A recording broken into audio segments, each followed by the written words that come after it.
Good evening, YouTube. It was a beautiful, sunny, windy day in the Buffalo area. Perfect weather for gardening. There's my Christmas tree that I foraged out of the forest, and that's got some tremendous growth shoots on it. I got some rose bushes that I got to transplant. And out of my compost pile, I emptied out this pile of grass that was on top. As soon as I got this stuff out, the robins started coming around here and probing. This wild tomato, I'm not sure which brand it is to gets fruit, but that sprung up in the compost pile. But I'm clearing the compost pile out. I got other crops to go in there in the upcoming days, so I got to make it extra special.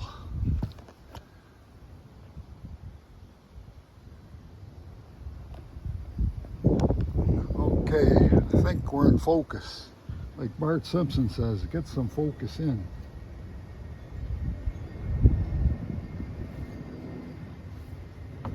And I'm going to transplant these tomatoes very fast on the end of that garden.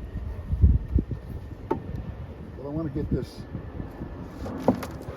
all these grass clippings up on here because I don't want it to be too hot and burn the new plants I'm putting in.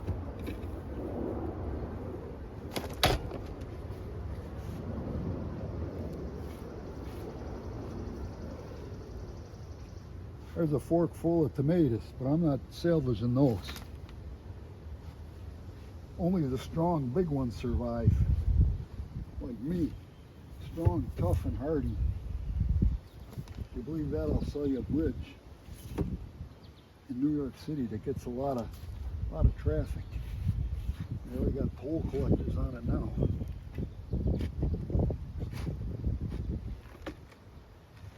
Let's see if I got this one out. Looks like I got that one out without damage. You do not want damage on your tomatoes.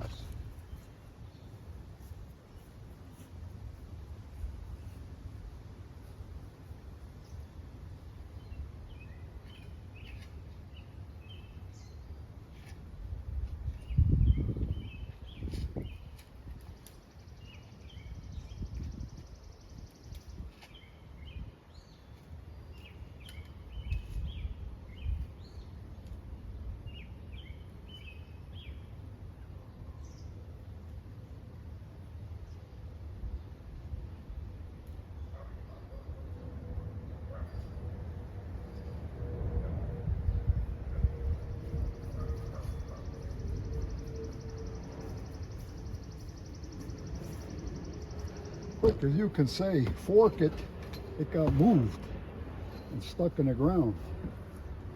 That handled a little rough and abusive. I don't think it's going to survive. I'll try and be more gentle with this one.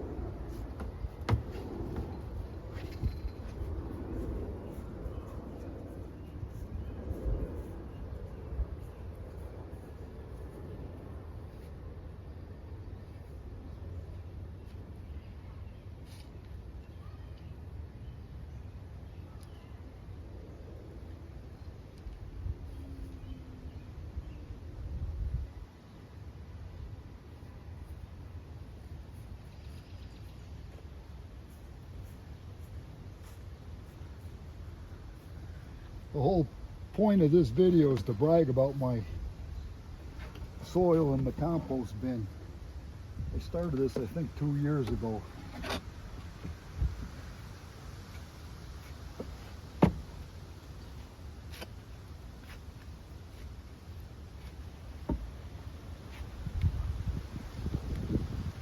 That's how you know you got good stuff with them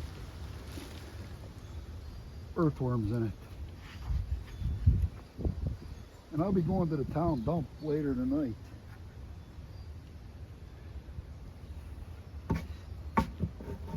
See if I can get some leaf compost to add to this fine stuff.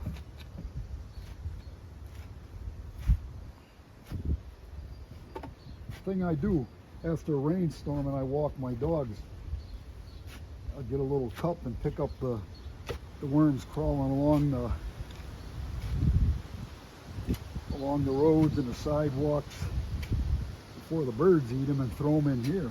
Put them to work. Put those little bastards to work.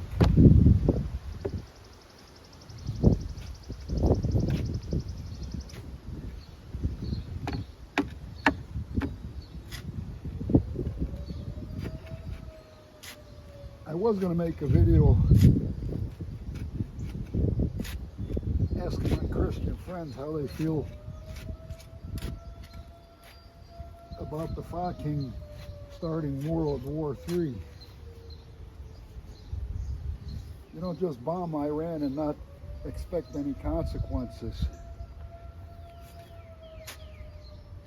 And as soon as they saw the ships, the U.S. ships moving towards the Gulf, they got nuclear material out of that refinery. And I'm sure there's some of that in suitcases that's going to make it back into the States. Maybe in our water supplies, maybe in our cities, maybe at golf courses in Lardo or Bedford, or somewhere around the DC area. You don't need an explosive bomb to do nuclear damage. A filthy, dirty bomb will kill a lot of people. You put that in our water supply,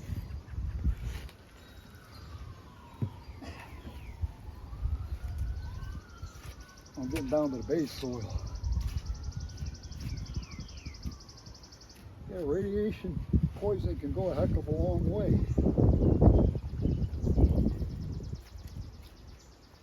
Yeah, I guess we're on the Make Israel Great program, along with Make Russia Great.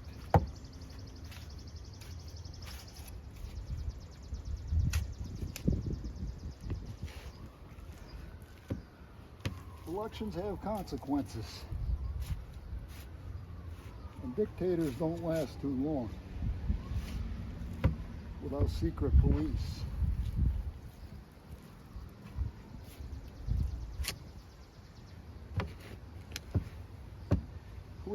That masked man ain't the Lone Ranger or Tano. Could be your ICE agent taking your mom, your brother, or your sister away. The economy is being wrecked. Canadians are selling their property. The duty-free stores are closing along the border. Canadian attendance at Buffalo baseball games way down in the toilet. You couldn't get a more stupid person in there if you were planning destruction of America.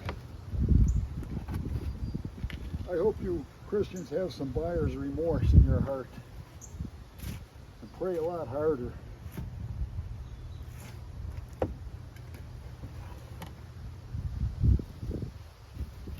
How you can vote for a criminal, a convicted criminal, a loser in civil lawsuits, raping a woman in a dressing room.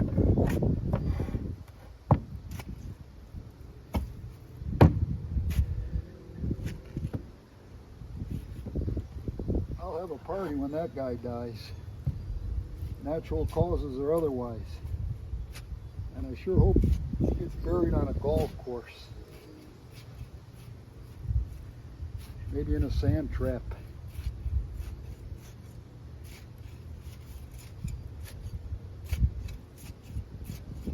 Stick a fork in it. America's done if we stay on the dictator road.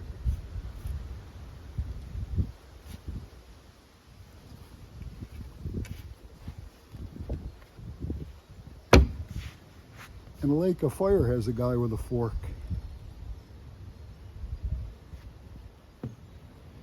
That's where those Republican and Viking crime family will end up.